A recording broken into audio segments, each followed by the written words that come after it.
Coucou tout le monde, j'espère que vous allez bien. On se retrouve aujourd'hui pour une de mes vidéos favorites sur ma chaîne et aussi franchement une vidéo qui vous plaît beaucoup parce qu'à chaque fois j'ai plein de super retours. On parle pépites oubliées. Aujourd'hui on ressort des pépites de mes tiroirs, pas que, enfin voilà, plein de choses et je redécouvre moi ces produits parce que d'abord j'ai tellement de produits, je teste toujours que j'oublie assez rapidement. En plus, j'ai une très mauvaise mémoire, donc j'oublie. Et donc, il y a des produits, je les prends en main et je sais plus ce que j'en pensais. Donc aujourd'hui, on redécouvre beaucoup de choses, certaines très belles choses, d'autres un peu moins. Allez, rapidement, on va ressortir une mini de Nona, la mini rétro que j'utilise jamais. Fond de teint, le Care & Glow de chez Lancôme. L'anti-cerne de chez Lancôme, le teint Idol Ultra Wear All Over Concealer, c'est difficile à dire mais j'ai réussi. Plein d'autres choses, un bronzer qui m'a refait le wow, le Mina, il m'a refait le wow, des blushs que j'ai en beaucoup trop de teintes et que j'ai beaucoup trop oublié, ce sont ceux de chez Pat et plein d'autres choses. Certains produits m'ont un petit peu, je sais pas si je vais les garder et puis d'autres sont de belles redécouvertes. Donc voilà, donc si vous voulez de voir comment j'ai fait ce look-ci et ce que je pense de ces redécouvertes, eh ben, restez avec moi. Allez, on part sur une vidéo pépite oubliée aujourd'hui, pépite oubliée de l'été. Donc, vous connaissez le principe du pépite oubliée. Je vais dans mes tiroirs, je fais ça depuis des années maintenant. Et le but, c'est vraiment de ressortir des produits que je n'utilise plus, que je n'ai plus utilisés depuis longtemps, que ce soit avec vous ou toute seule. Ce sont tous des produits que je n'ai plus utilisés depuis un bout de temps. Et là, j'ai essayé de prendre en plus des produits qui, pour moi, appellent l'été, que ce soit parce qu'ils ont une teinte plus foncée ou une texture différente ou des couleurs différentes. Donc, voilà.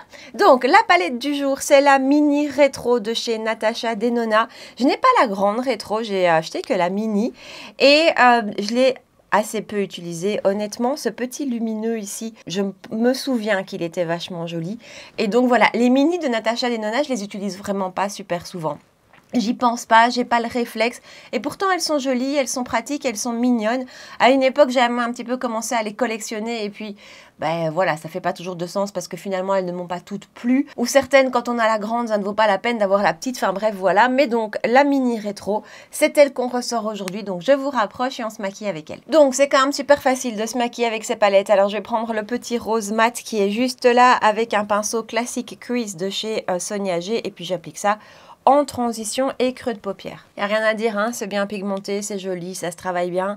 Je vais prendre le petit kaki, kaki qui est là au milieu, avec un mini booster toujours de chez Sonia G et je l'applique en coin externe. On viendra le retravailler par la suite et donc je vais prendre le petit lumineux.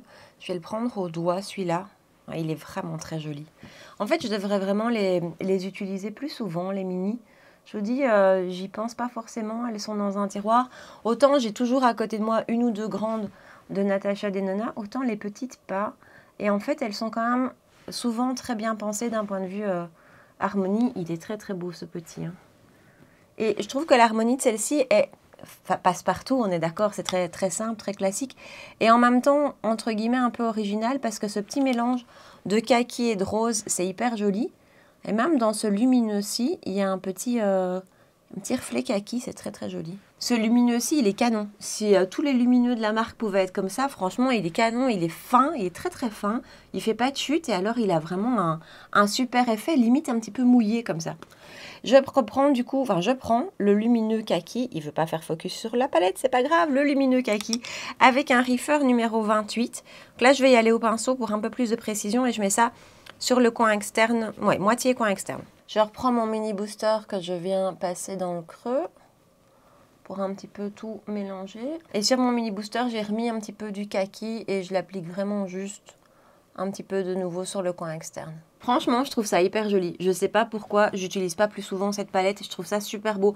Parce que le kaki, en plus, moi perso, vous savez comment je suis, j'assortis tout très fort. Donc, je vais mettre du kaki sur mes yeux si j'ai un rappel de kaki sur moi, ce qui n'est pas quand même quotidien. Or ici, c'est pas un kaki, en fait, c'est vraiment un ton très doux entre le kaki vert, mais aussi un petit peu grisonnant. Avec le rose, c'est canon. Franchement, elle est super belle. Je la redécouvre et elle est vraiment super belle. Je fais un rat de cils comme d'habitude sans vous et puis on continue avec le teint. Et voilà, j'ai vraiment fait un tout simple, très rat de cils. Je suis vraiment restée au très ras de mes cils avec un Velvet Love de chez Zoeva en teinte métallique kaki. Je vous avais dit que vous allez les voir dans toutes mes vidéos. Je les adore. Donc, pour le teint, pour la base de teint, j'ai ressorti ceci de chez L'Oréal, la 24 heures Matte 7 heures, qui est une base qui est sortie, si je me souviens bien, en différentes déclinaisons. Je crois qu'elle existait une floutante, une matifiante et je ne sais plus, peut-être une lumineuse ou une hydratante, je ne sais plus très bien. Et je ne l'ai pas utilisée énormément, honnêtement, parce que voilà, je n'avais pas remarqué spécifiquement de grande efficacité sur mes brillances. Alors, moi, c'est toujours délicat parce que je brille tellement et surtout tellement rapidement. Parfois, je finis mes vidéos, je suis déjà en train de briller. Vous voyez, il faut pas des heures. Donc, parfois, pour moi, c'est difficile de déterminer si un produit est efficace ou pas sur mes brillances, honnêtement. Donc, voilà. Donc, quoi qu'il arrive, de toute façon, je brille toujours. Mais certains, je remarque, certains produits, poudre ou base ou fond de teint, je remarque que je brille un peu plus tard. Mais ce n'est pas toujours le cas. Donc voilà. Alors, elle est très liquide, très fluide. Et elle s'applique bien, ça, il n'y a rien à dire. Et effectivement, alors vous le verrez peut-être pas, mais là, moi, quand je me vois, je vois effectivement que ma peau est mate. Hein. En tout cas, elle n'a pas ce côté glowy du tout. Non, au contraire, regardez, c'est bien mat. Ok. À voir, à revoir, parce que là, je n'aurais pas à avoir d'impression comme ça. C'est vraiment presque des premières impressions, tellement je me souviens pas de certains produits. Bon, là, c'est pas une pépite oubliée, puisque vous voyez ce produit dans absolument toutes mes vidéos. Hein. C'est le stick de chez Tula pour un petit peu hydrater le contour de l'œil. J'aime vraiment énormément ce produit. Et le fond de teint qu'on ressort aujourd'hui, c'est le Care & Glow Teint Idol Ultra Wear Care & Glow de chez Lancôme. Je vous ai parlé tout récemment de la nouvelle version de la version mat de ce fond de teint. Mais je pense que c'était l'année passée ou il y a 2 ans. J'avais testé celui-ci, donc version beaucoup plus lumineuse, glow. Ça se tient fort, hein. Ça se tient fort. J'avais en tête qu'il était beaucoup plus liquide que ça. J'ai la teinte 245C. Première remarque, le 245C dans celui-ci est beaucoup plus foncé que le 245C dans l'autre. Voilà, au cas où. Et je vais dans un premier temps essayer au pinceau, même si vu le type de texture, je crois que je vais finir à l'éponge. C'est le Biquet Beauty 101. Et donc, je vais plutôt tapoter pour répartir la matière. Je me souviens que je la mets bien, hein, honnêtement. Et en plus ici, c'est chouette parce que comme j'ai le mat, entre guillemets, en tête, toujours d'un point de vue brillance, mais moi c'est vraiment mon gros focus hein, quand je me maquille, je vais pouvoir me rendre compte si je brille beaucoup plus avec celui-ci, ou beaucoup plus vite, je ne sais pas du tout. Alors, avec la base qui est en dessous, je dois dire que là, il n'est pas trop glow, et qu'en fait, il s'est très bien appliqué au pinceau. Parfois, j'ai des a priori. Vous voyez, là, le glow que vous voyez, c'est mon stick de chez Tula, hein, qui est vraiment lumineux.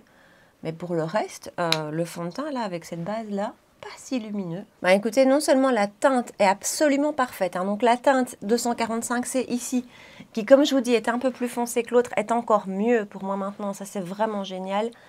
Et le rendu est super beau en fait. Vous voyez, moi je lis Care & Glow et pour moi ça va être glow, ça va être vraiment le genre de produit que je vais pas oser prendre le matin juste pour ça. Mais en fait, non. Là, vraiment, encore une fois, ce qu'on voit, c'est le stick de chez Tula. Mais si vous regardez sur tout le reste de mon visage, pas trop glow. En fait, je me dis, il faudrait presque que je fasse une moitié de visage avec le nouveau, enfin, avec le mat, quoi. Et l'autre moitié avec celui-ci, parce que, voilà, il est très beau. Non, il n'y a rien à dire, il est très beau. Il va peut-être bien rester à côté de moi, en fait, celui-ci. Voilà, je vais voir son évolution aujourd'hui. Je vais voir un peu comment ça se passe d'un point de vue brillance et tenue. Mais là, tout de suite, son rendu, j'aime beaucoup. Je le trouve très joli. Et beaucoup moins glow finalement que d'autres. Par exemple, la nouveauté de chez Lisa Eldridge, là, le Skin Tint, c'est bien plus lumineux que ça. Il me semble que le nouveau Fenty est lui aussi bien plus lumineux que ça. Le nouveau Fenty, par exemple, que je continue à adorer. Hein. Bon, écoutez, j'arrête de travailler au pinceau parce qu'en fait, il est travaillé. Mais ouais, top. Du coup, en anti-cerne, j'ai ressorti celui de chez Lancôme aussi, le teint Idol Ultra Wear que j'ai en teinte ici. Je crois que c'est 200. Ouais, il me semble que c'est la teinte 02, pardon, voilà, j'avais pas vu. Teinte 02. Est-ce que vous vous souvenez comme cet anti-cerne a été... Enfin voilà, a fait entre guillemets le buzz quand il est sorti, tout le monde en parlait. Je peux pas dire, je la mets bien. Et puis, il me semble que je l'avais retesté il n'y a pas hyper longtemps, enfin quelques mois quand même, hein, et que j'avais pas adoré, voilà. Pourtant, à la base, je l'avais même acheté en 2 teintes, cet anti-cerne, donc faut pas demander. Là, j'ai pas mis de correcteur justement exprès pour que je me refasse une idée, hein, parce que c'est un peu le but aussi, c'est que ce soir, je me remette devant mon miroir et que je me pose la question, ok, qu'est-ce qu'on fait? Est-ce que c'est des vidéos qui me permettent aussi de faire du tri hein, dans les produits. Et donc, voilà, ça me permettra ce soir de me demander si je garde les produits ou pas. Si je les ressors, si je les garde à côté de moi. Alors là, je l'applique avec un pinceau Soft Concealer, toujours de chez Sonia G. Alors, c'est bizarre, ici, il fait un petit peu d'effet de matière. Il est un petit peu difficile à fondre. Pas sur le contour de l'œil, mais vraiment sur l'extérieur. Mais pour le reste, il s'est très très bien fondu. Du coup, je vais juste prendre mon éponge. On voit que je suis fatiguée, hein. Il est tôt de nouveau. Donc, je prends juste mon éponge pour un petit peu refondre le tout, surtout ici, où il a fait un petit peu de matière, là où il a rencontré le fond de teint. C'est bizarre. Alors, je vais le poudrer. Là, par contre, c'est pas une pépite oubliée, hein. C'est ma Lunar Beauty, voilà, mon incontournable, ma poudre 100% confiance. Et j'ai envie de tester avec elle parce que justement, avec elle, je sais comment ça se passe. Et je voudrais voir comment ça se passe avec lui. Il est joli sur le contour de l'œil. Il est joli, mais il me semble qu'aujourd'hui, j'ai un rendu plus net avec d'autres. Avec le Make Up Forever, le Haus Labs. Je suis en train de tester, là, je ne sais pas quand est-ce que je vais vous le mettre en vidéo. Je pense dans ma peut-être prochaine vidéo nouveauté, on verra. Le nouveau de chez Danessa Myricks. Voilà, je l'ai encore testé que 2 fois, hein, je ne peux pas dire, mais ça s'annonce pas mal. Enfin bref, tout ça pour dire qu'il est joli, mais j'ai l'impression que j'en ai d'autres qui me font un côté un peu plus lisse, quand même un peu plus lissant. Et que d'un point de vue couvrance, il manque quand même un petit peu quelque chose. Mais ça va, hein, on verra tout à l'heure. Je reprends ma palette et je vais refaire exactement le même schéma. Donc je reprends le petit rose que je vais appliquer tout le long du ras de cils. Non, en fait, je ne vais pas refaire le même schéma, je vais faire plus simple. Je reprends mon crayon de chez Zoeva et je l'applique tout le long du ras de cils. Donc j'ai quand même mis le rose, hein. Et puis je mets juste le crayon. Et puis avec un 03 de Cherry Fort, je vais juste un peu fondre le crayon. Et je vais terminer en reprenant le beau lumineux avec un JH43 Morphe Jaclyn Hill. Et j'applique ça par-dessus le crayon, vraiment sur le ras de cils. Et voilà pour les yeux. Et on continue avec un produit bronzer liquide de chez KVD Beauty. Est-ce que ça existe encore? Je pense, hein. Je connais plus le nom. Le Liquid Gel Contour. Et j'ai la teinte Light Medium. Quand je l'ai acheté, c'était fort foncé ce produit-ci. Et en fait, je ne l'ai pas énormément utilisé. Et j'ai l'impression que c'était bien pigmenté. Donc, j'en mets sur ma petite palette. Et avec un pinceau N15 de chez BK Beauty avec Niki La Rose, je viens vraiment en prélever un tout petit peu. En fait, j'ai tellement de bronzers liquides et crèmes que j'aime énormément que c'est vrai que je ne retourne pas beaucoup sur mes anciens. Et celui-ci, j'avais gardé en tête qu'il était très froid, effectivement. Et il accroche tous mes cheveux. Je vais essayer en l'appliquant directement sur le visage. Il y a vraiment une texture gel, hein, ça c'est tout à fait correct. Et un peu en transparence, un peu, vous savez, comme le produit de Mario, là, de maintenant, qui vient de sortir, le Soft Sculpt Bronzer liquide aussi, là. C'est un peu ce même type de texture très très fine, très en transparence. Bon, celle-ci me semble beaucoup plus pigmentée quand même. Très froid, on est plus sur une teinte un peu contour presque. Je pense que j'aime mieux en l'appliquant directement sur le visage. Et il se travaille facilement, hein, franchement. Après, c'est pas tout à fait le genre de teinte vers lesquelles j'ai envie d'aller pour le moment. J'ai envie, moi perso, hein, un peu plus de choses, un peu plus chaudes, pardon. Mais en fait, vous voyez, on a l'impression que c'est ultra foncé, ultra pigmenté. Et dès qu'on le travaille, ça se disperse vachement bien, ça se fond plutôt vachement bien. Et ça donne juste un petit peu de dimension.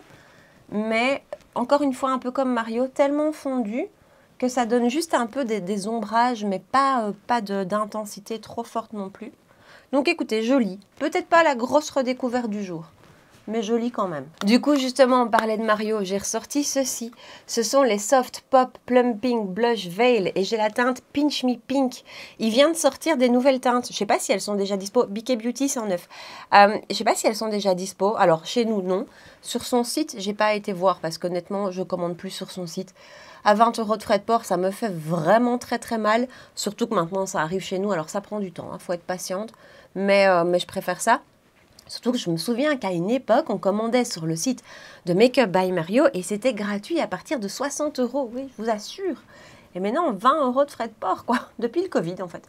Enfin bon, soit. Tout ça pour dire que je ne sais pas si les nouvelles teintes, j'ai vu des teintes très très flash sortir. En plus, avec les baumes à lèvres assortis, il y avait une ou deux teintes qui étaient vachement jolies. Celle-ci est belle, hein. Alors, dans cette gamme-ci, j'en ai 3, il me semble. Et un que je porte plus souvent que les autres, qui est une teinte vraiment plus neutre. Je peux pas dire que je la porte souvent, hein, mais elle est quand même à côté de moi. C'est quand même un de mes blushs neutres un peu référence. Mais celui-ci, par contre, il était rangé. Je l'avais plus testé depuis super longtemps. Et c'est très joli. Franchement, la teinte est super jolie. En soi, c'est un produit qui est très beau aussi, hein. Un petit peu en transparence aussi, pas trop pigmenté, n'apporte pas du tout d'épaisseur. Apporte de la lumière, hein, par sa texture crème. Donne vraiment de la lumière. Un petit glow qui est super joli.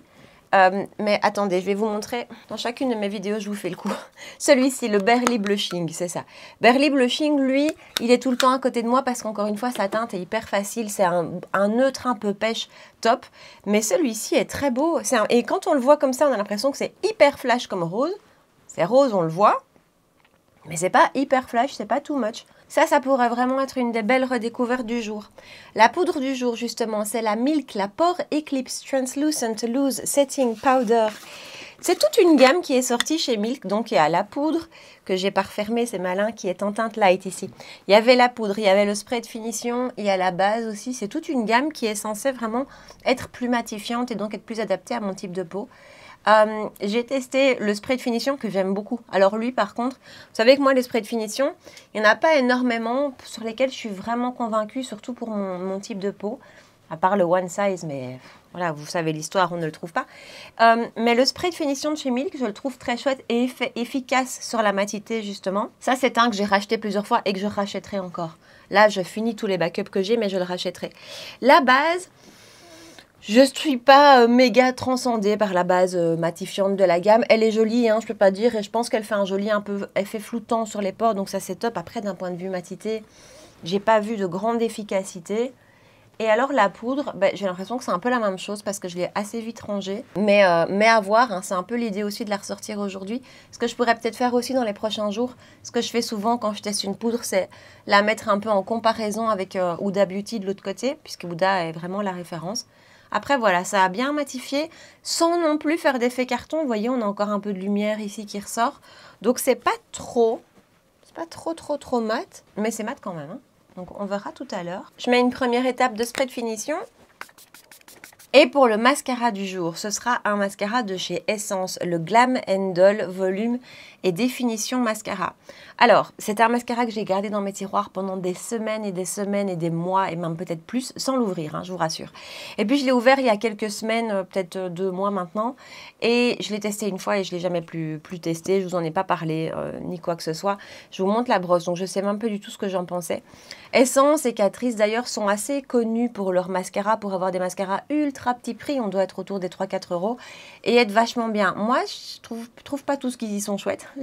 Je les trouve pas tous chouettes, c'est mieux comme ça. Ça dépend vraiment. Donc, écoutez, on va voir avec celui-ci. J'applique ça de ce côté-ci. Alors, une couche ici. D'un point de vue texture, c'est tout ce que j'aime. On est presque sur une texture un peu sèche, c'est pas du tout humide, ça n'a fait aucun paquet.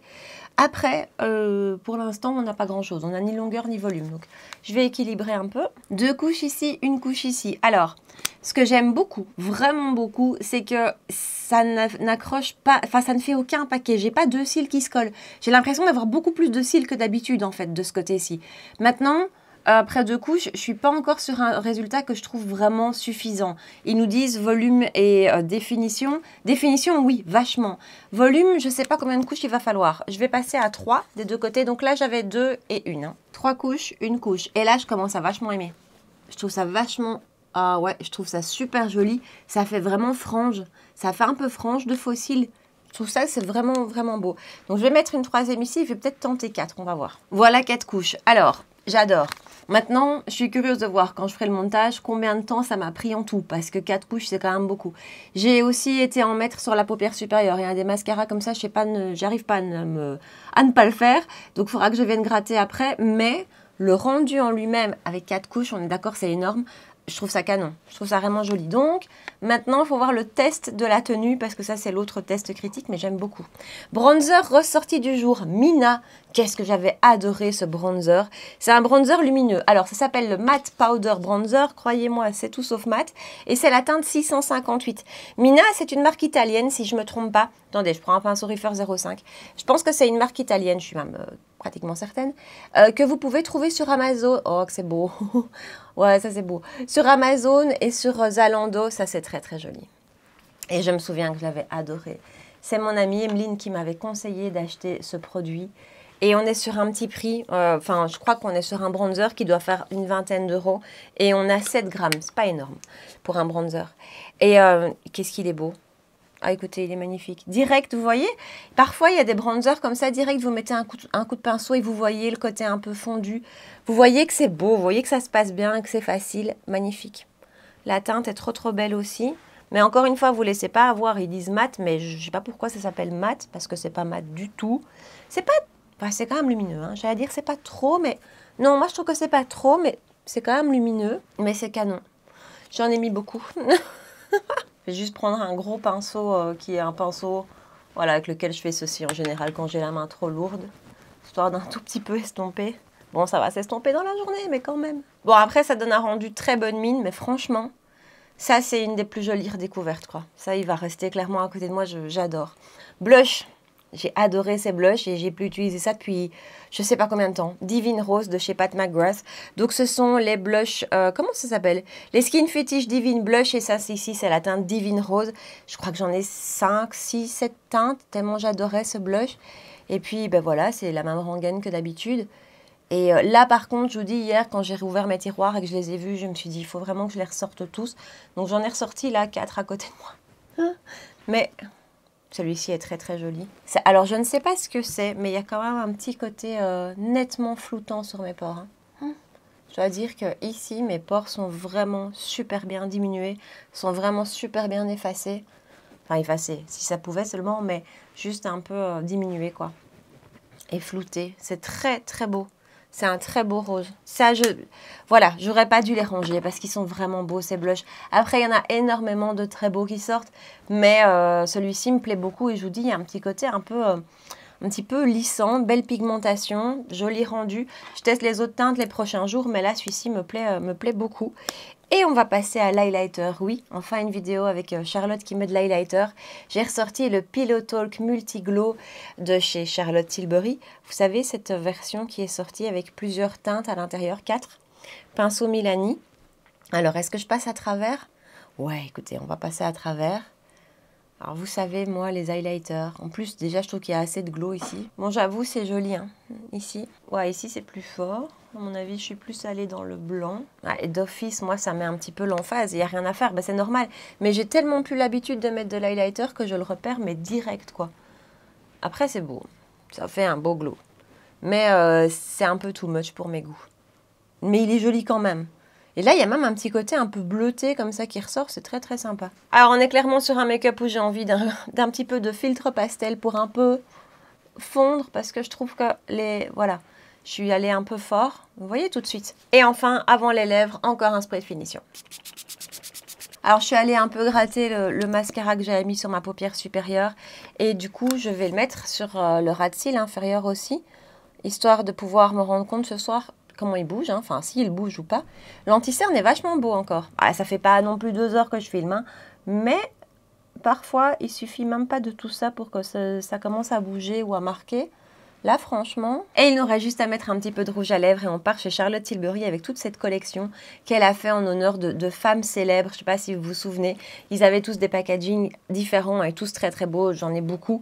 Et ici, c'est Dance Floor Princess qui avait été fait, si je ne me trompe pas, pour Kylie Minogue. Et donc, c'est vraiment un petit nude rose facile, je pense. Alors, ça fait très longtemps aussi, hein. Voilà, Dance Floor Princess. Manque un petit peu de contour, hein. Je vais faire un petit contour au crayon. Un peu mieux, mais attendez, je teste autre chose, un crayon que j'ai reçu hier. Oui, c'est une nouveauté qui se glisse dans une pépite oubliée. Nettement mieux, c'est une des nouveautés de chez Fenty Beauty. Premier test, hein. Je ne les ai pas encore testés, reçus hier. Et pour vous dire, c'est la teinte 02, Tugs Blush 2. Donc, c'est nettement mieux quand même. Mais du coup, je trouve que le rouge à lèvres est très beau. Mais sur ma carnation d'été, comme ça, qui est quand même plus bronzée que ma carnation d'hiver, il a besoin d'être un peu entouré, d'être un peu soutenu, mais il est vachement beau. Voilà le résultat final. Première remarque, il y a trop de glow. Il y a trop de glow pour moi, trop d'highlighter. Mais ça, c'est parce que j'ai vraiment plus l'habitude. Mais pour moi, c'est too much. Alors, des belles redécouvertes, d'autres un peu moins, d'autres à voir, je verrai ce soir. Ça, c'est une très jolie redécouverte, la petite minute d'Enona. Je vais la ressortir. J'aime beaucoup le rendu, c'est joli, c'est léger, en même temps c'est beau et ce lumineux est magnifique. Donc ça, c'est une des plus belles redécouvertes de la vidéo avec ça, le bronzer de chez Mina. Je dois dire que ces deux produits-là, je les garde près de moi. Lui, je vois comment il évolue et si ça se passe bien, ben, même chose, je vais le garder parce qu'il a vraiment ma teinte d'été en plus. Donc autant l'utiliser maintenant. Anti-cerne, écoutez, à voir, parce que là, je viens de le regarder de tout près et je trouve qu'il est vachement joli. Donc, même chose, un peu comme le fond de teint, je verrai ce soir ce qu'il en est. Le mascara, c'est pas vraiment une pépite oubliée, ça. Mais donc, je verrai tout à l'heure ce qu'il en sera de la tenue, parce que c'est vraiment l'essentiel pour moi. Il est beau, hein, mais par contre, 4 couches, il faut avoir le temps le matin, c'est pas forcément toujours le cas. Blush, là je les ai déjà tous ressortis parce que je me suis dit, je les ai tellement aimés, il faut que je les utilise, quitte à me refaire une opinion dessus. Mais là, tout de suite, j'aime beaucoup. Mon opinion est super positive, j'aime beaucoup, donc top. L'highlighter de Charlotte Tilbury, il va repartir dans son tiroir parce que je suis pas une nana highlighter. Moi, c'est pas moi, j'en ai pas besoin. C'est trop lumineux, c'est trop glowy, mais c'est beau, hein. C'est très très beau. Mais regardez, c'est pas moi, ça, c'est beaucoup trop. Donc voilà, qu'est-ce qu'on a retesté aujourd'hui? Alors, le rouge à lèvres de Charlotte Tilbury. Ces rouges à lèvres, ils sont magnifiques hein, en termes de texture, de confort, tout ça, il n'y a rien à dire, on les connaît, ils sont très beaux. La teinte est très jolie, mais de nouveau, pour ma carnation d'été, comme quoi ça fait quand même tout, il est trop clair pour moi. Et là que j'ai fait un contour aussi forcé, alors que c'est pas mon genre non plus de mettre des contours aussi forts, je trouve que c'est un peu too much. Donc, il va repartir dans son tiroir jusqu'à l'hiver. Alors ça, je sais pas. Je sais pas ce que j'en pense. Après, j'aime beaucoup le rendu final. Donc, peut-être à retester dans les prochains jours. La base, chouette. Voilà, à voir aussi. Il y a beaucoup trop de glow dans le retour caméra. Et ça, super jolie redécouverte aussi. Ça, j'aime beaucoup, beaucoup. Donc, voilà, nous voilà au bout de cette vidéo pépite oubliée. Je sais que ce thème vous plaît. En général, j'ai des retours ultra positifs sur ce thème de vidéo. Et honnêtement, ça me fait hyper plaisir parce que c'est un thème d'abord que j'affectionne parce que je le fais depuis des années maintenant. Et c'est un thème qui pour moi est très gai à faire. Voilà, je dois moins étudier le produit et tout ça. C'est vraiment plus spontané sur le moment de comment je redécouvre le produit. J'adore faire ces vidéos. Donc voilà. Donc dites-moi dans les commentaires d'abord si dans les pépites que j'ai ressorties aujourd'hui, il y en a que vous avez, que peut-être vous avez vous aussi oublié et que vous avez peut-être envie de ressortir du coup. Donc ça, dites-moi. Et puis dites-moi si vous récemment, comme ça, vous avez fait aussi un petit peu le jeu. Est-ce que vous êtes allé au fond de votre tiroir et est-ce que vous avez redécouvert certains produits? Je vous attends dans les commentaires, on papote dessous ça. Comme d'habitude, si vous avez passé un bon moment avec moi, si c'était sympa, n'hésitez pas, n'oubliez pas de liker la vidéo, de me rejoindre sur Instagram et de vous abonner si vous ne l'avez pas encore fait. De rendez-vous make-up par semaine les mercredis et dimanches à 9 h. Voilà. En attendant, prenez bien soin de vous et je vous dis à très bientôt. Ciao!